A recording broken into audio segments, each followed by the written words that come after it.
Hello everyone, this is Wguitarh doing another audio commentary, and I'm going to talk about something that a lot of people have talked about, and that is the skill matchmaking in Black Ops 2. And the reason I want to talk about this is because I like skill matchmaking. I like the idea of being made to play people of skill, people that are better than me. I like that. That's how I learned to play Call of Duty. I got CAD 4 in the winter of 07, the Christmas of 07, and then through 08, because my friend Nick, he got it first, about, I want to say November of 07 he got it, and then he's like, Bill, you gotta get this game, so I broke down and bought the game, and from there I've been playing Call of Duty religiously. I skipped over World at War because I was still having a blast on CAD 4, so I didn't really bother to get World at War. But I've been playing Call of Duty religiously. And the way I learned is by getting beat up by better players. I had people that were solely better than me and just destroy me. I made friends with a few of them, and I just slowly but surely learned from them. I slowly but surely think, oh, that's how you do good. That's how you do better. That's how you play the game. Now I get it. You know, and I slowly learned that way. And that's how I learned. And now we comes to find out we have skill matchmaking in Black Ops 2. I'm not against skill matchmaking in Black Ops 2 if it's done right. If it's done in a way that makes sense. And if it's done in a way that is actually helpful for everyone. If it's helpful for people that are not quite as good at the game, and people that are like me, that are veterans of Call of Duty, that really want to get better. If it's helping everyone, then I'm good with it. And the way you help everyone, is not by coddling one group or the other. You don't coddle or hold back and pigeonhole one group or the other. The best way to help people that are just new to the Call of Duty series, that haven't really learned how to play perfectly yet, is to get them against people like me, to get them to talk, get them to learn how to play. Now, obviously, this is not always the case. This is always not going to work. This is not always going to work, because there are people that are on my friends list that I know that don't give a flying fuck about whether or not they do good. They are just playing for fun. Now, when we go into competitive play, the switch turns and they're ready to go. They're playing with all their heart. And my main person I think of when it comes to this is the squad leader of my GB team, Attack, and Pups. He doesn't give a shit. He obviously does not care. He don't care. He is just playing to have fun. He likes to win. He likes to win. He wants to win. But in terms of stats, he really doesn't care one way or another. He doesn't care.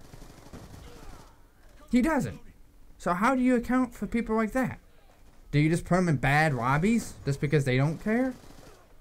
Well, they're going to completely ruin and skew the matchmaking.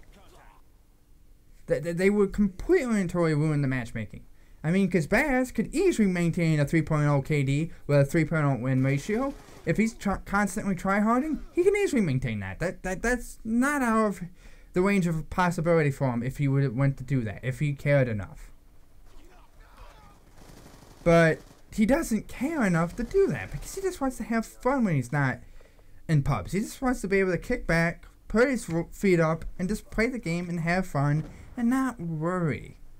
I, on the other hand, like the challenge. I like playing in challenges. I like winning, though. And I get really angry when I'm losing because of my team. When I'm trying to play and win, and my team is just running off like, let's go kill people. I get really mad at that. I get annoyed at that. But at the same time, I understand where some of these people are coming from. They just want to play. And with the skill matchmaking, they can throw people off. Now, there's another point here I wanted to make. And that is this. We have league play. And obviously league play has skill matchmaking as well, because, well, if it's a league play, it has to have. So you have league play there. You got league play, you got skill matchmaking in pubs. Now, I don't know about you guys, but doesn't that seem kind of redundant? Doesn't that seem kind of just silly to have league play with skill matchmaking and pubs with skill matchmaking? Doesn't that just seem totally redundant? Just totally pointless? Now, the only way I can argue this to make league play viable is if it uses a different way of matchmaking. If it accounts for different stats, accounts for different things, and whatnot. If it does that, then I can understand what the point of it. If it's using a different algorithm for its matchmaking, then okay, I get it. Okay, it's doing something different than what pubs does. Fine. Then I will be okay. But as of right now, I don't know if that's what it does. I don't know if the algorithms are at all different. They could be the exact same. And if they're the exact same, it's just a redundant thing that doesn't need to be there. They might as well get rid of it. But there's another thing here. And this is what it seems to go by, because I'm going to elaborate here. This is what it seems to go by. It seems to match you based on your prestige.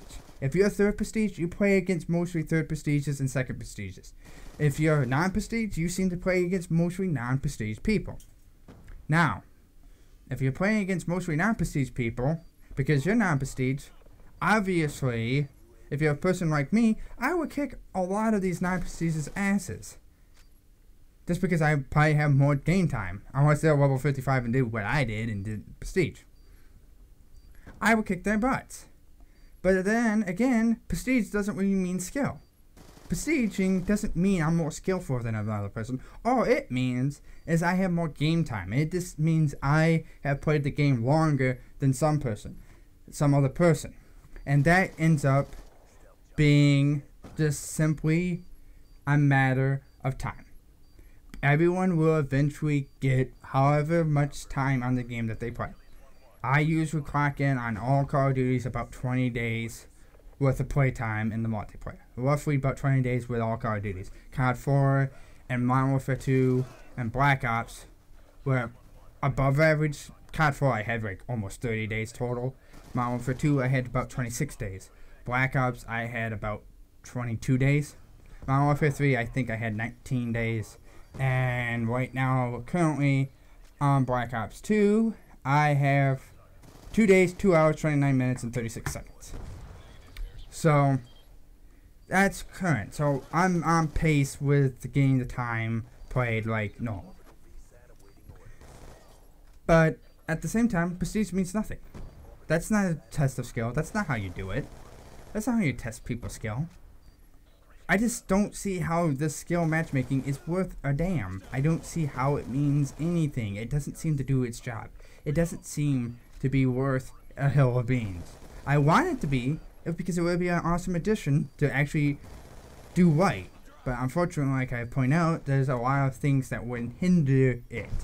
And I hope Treyarch finds ways to work this around. Because I really do. But anyways, guys, I hope you enjoyed this, and I'll see you guys later.